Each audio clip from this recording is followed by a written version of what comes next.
I just had to come on real quick and shed some thoughts and light on what I see happening in culture. The world is no longer denying Satan's existence. That's a monumental place in history. I'm wondering if we're awake and if we see what's going on. Donald Trump Jr. said in February that Hollywood is filled with Satanists.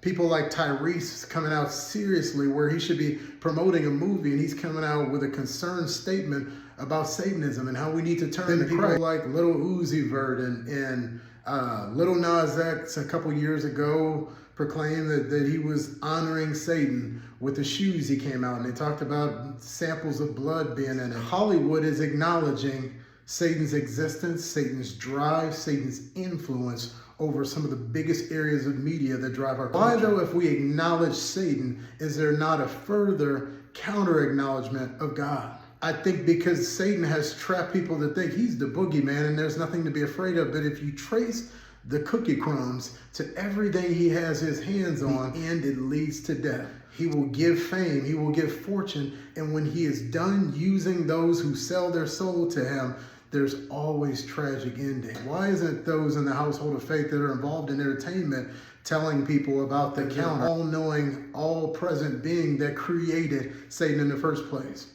If we acknowledge light, shouldn't we acknowledge dark? To someone who may be watching this and this may be thought-provoking, but you have not accepted Christ as your Savior, the Bible tells us that Satan roams to and fro like a roaring lion, seeking whom he may devour. He is not some little figure with a red figure with a red pitchfork.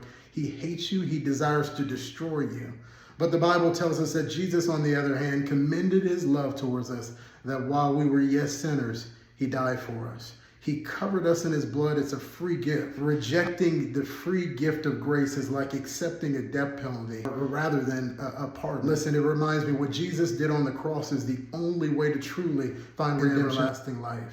Jesus' sacrifice is a free gift that all we have to do is accept. Listen, it reminds me of a school shooting that happened in Florida back in 2018. It was said that the shooter came into a room and started blowing off rounds. And this young girl said there were so many rounds. It sounded like balloons popping. And at that moment, the shooter entered into the room and one of her classmates got shot in the head and she saw blood splatter all over the place. An incredibly tragic but brave story. She took the blood from her fallen classmate and covered herself, smeared herself in the blood. And in that moment, the shooter thought that the only reason she had survived because she was covered in the blood.